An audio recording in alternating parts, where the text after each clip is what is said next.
La escuela pública no nació para producir obediencia tranquila, nació para disputar el destino. Ha habido un esfuerzo por convertir la educación pública en un espacio neutral, domesticado, administrativo, casi inofensivo, como si la escuela solo existiera para entregar contenidos, tomar asistencias, resolver reactivos, levantar manos, subir calificaciones y repetir cada cierto tiempo que los jóvenes son el futuro, mientras hacemos todo lo posible por no discutir qué futuro les estamos dejando. Pero no, la escuela pública tiene una naturaleza revolucionaria y un docente de educación pública que renuncia a esa naturaleza termina convertido en un funcionario de la obediencia. No digo que el docente deba convertir el aula en una tribuna partidista. Eso no sería educación. Eso sería propaganda con listas de asistencia.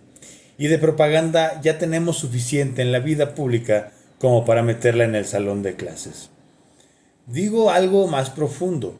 Digo que la escuela pública nace de una promesa histórica, que el conocimiento no debe ser privilegio de unos pocos, que pensar no debe ser un lujo de clase, que leer, argumentar, comprender, disentir y nombrar el mundo no puede estar reservado para quienes nacieron cerca del poder. La escuela pública es revolucionaria porque abre una puerta que durante siglos estuvo cerrada. La abre para el hijo del campesino, para la hija del obrero, para quien viene de una familia sin bibliotecas, para quien nació lejos de los centros de decisión, para quien no heredó capital cultural, contactos ni apellido esdrújulo. Ahí está su fuerza. La escuela pública no solo enseña contenidos, rompe destinos aparentemente escritos, o al menos eso pretende hacer. Porque educar en lo público no es solo preparar estudiantes para aprobar materias, es ofrecer herramientas para que puedan leer críticamente la realidad que les tocó vivir. Y leer la realidad es peligroso. Peligroso para los dogmas, peligroso para los abusos, peligroso para las mentiras repetidas con solemnidad, peligroso para quienes pretenden confundir diversidad con desigualdad, peligroso para quienes necesitan que la gente confunda costumbre con justicia. Por eso la educación pública no puede renunciar a la crítica. Una escuela sin crítica puede ser ordenada, sí, puede ser tranquila, puede tener ceremonias impecables, paredes pintadas, documentos correctos e indicadores presentables. Pero una escuela sin crítica también puede formar personas dóciles. Educar no puede ser entonces sinónimo de domesticar. No es fabricar estudiantes obedientes, no es premiar al que no incomoda, no es formar jóvenes que aprendan a bajar la mirada frente a toda autoridad, no es enseñar a repetir lo que el sistema considera aceptable. Educar es abrir la conciencia, y abrir la conciencia implica enseñar a preguntar.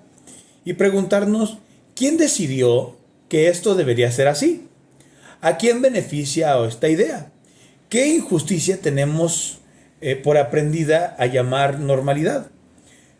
¿Qué poder se esconde detrás de las costumbres? ¿Qué dogma se presenta como sentido común? ¿Qué voces han sido silenciadas para que tal versión parezca la única? Estas preguntas no son accesorias, son el corazón de una educación pública viva, porque la escuela pública debe educar para la libertad, no para la resignación. Debe enseñar a identificar dogmatismos vacíos, incluso cuando esos dogmatismos vienen envueltos en palabras bonitas: progreso, tradición, éxito, mérito, orden, innovación, vocación. Todas esas palabras pueden ser valiosas, pero también pueden ser máscaras. El mérito puede ocultar privilegios. El orden puede ocultar miedo. La tradición puede ocultar injusticias. La innovación puede ocultar superficialidad. La vocación puede ocultar explotación. Y si la escuela no enseña a mirar debajo de las palabras, entonces solamente está enseñando vocabulario del poder. Por eso la crítica no es un lujo intelectual, es una forma de defensa. Quien no sabe criticar queda expuesto a cualquier discurso que suene seguro. y el mundo está lleno de discursos seguros diciendo tonterías con una excelente dicción. Por eso resulta fundamental que un docente de educación pública no puede ser neutral ante la injusticia. Puede ser prudente, puede ser riguroso, puede ser plural, puede ser respetuoso de la libertad del estudiante, pero no puede ser indiferente. La neutralidad absoluta, en ciertos contextos, es solo una forma elegante de ponerse del lado de quien ya domina. Si un estudiante vive violencia, pobreza, discriminación, exclusión o abandono, la escuela no puede limitarse a decir, eso no forma parte de mi materia. Claro que sí forma parte de todas las materias, porque toda escuela enseña en un mundo real. Las matemáticas se enseñan en un mundo desigual.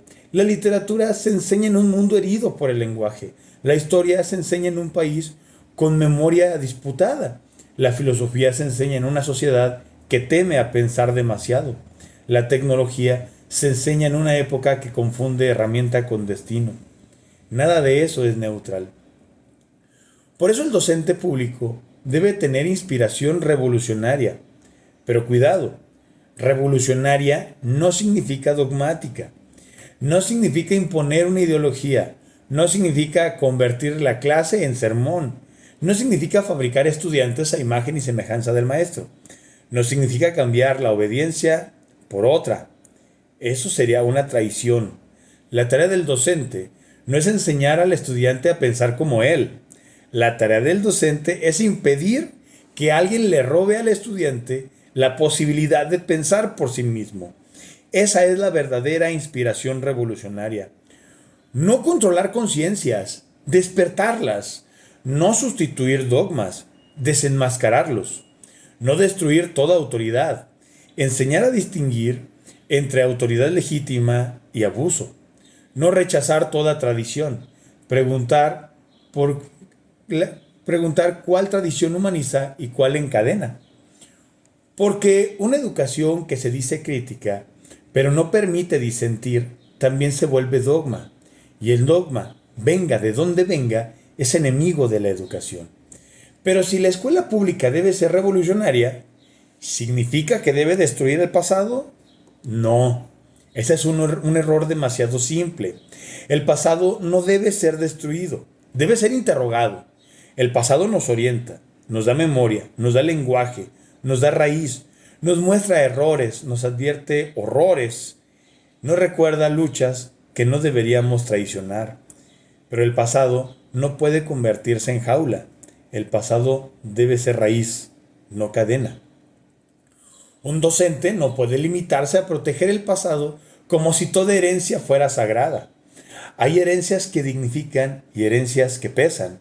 Hay tradiciones que sostienen la vida y tradiciones que sostienen injusticias. La tarea educativa consiste en discernir qué vale la pena conservar, qué debemos superar, qué debemos reparar, qué debe ser transmitido, qué debe ser discutido, qué debe quedar como advertencia. No somos destructores del pasado, pero tampoco somos sus sirvientes. Somos atizadores del futuro. Y un atizador no inventa el fuego de la nada, lo cuida, lo mueve, lo oxigena, impide que se apague bajo la ceniza. Esa imagen me parece poderosa para hablar del docente.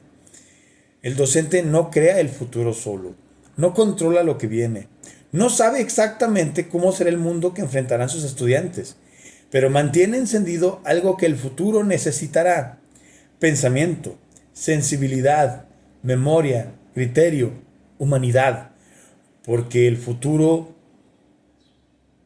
puede que el futuro no nos guste, puede que sea más duro, más tecnológico, más desigual, más rápido, más incierto, más solitario, o puede también que abra posibilidades que hoy no alcanzamos a comprender, pero nos guste o no, está ahí enfrente.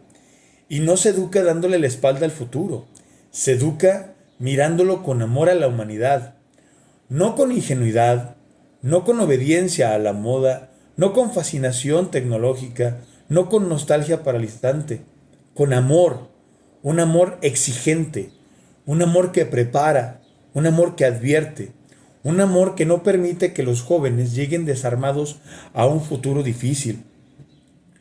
Porque esa también es una forma de revolución, darle herramientas de pensamiento a quien el mundo preferiría distraído, cansado, dócil o confundido. En fin, no se puede ser docente de educación pública y renunciar a la naturaleza revolucionaria de este acto, porque debemos llenar simplemente, no porque debemos llenar simplemente el aula de consignas, sino porque educar en lo público significa creer que todos tienen el derecho de comprender el mundo, no solo de obedecerlo. Significa formar estudiantes capaces de criticar sin miedo, disentir con argumentos, identificar dogmas vacíos, reconocer injusticias y construir posibilidades donde otros solo ven destino. La escuela pública no nació para cuidar privilegios, nació para abrir caminos, y el docente público no debería ser guardián de un pasado inmóvil. Debe ser memoria crítica, debe ser conciencia incómoda, debe ser puente, debe ser fuego, porque el pasado nos orienta, sí, pero no educamos para regresar a él.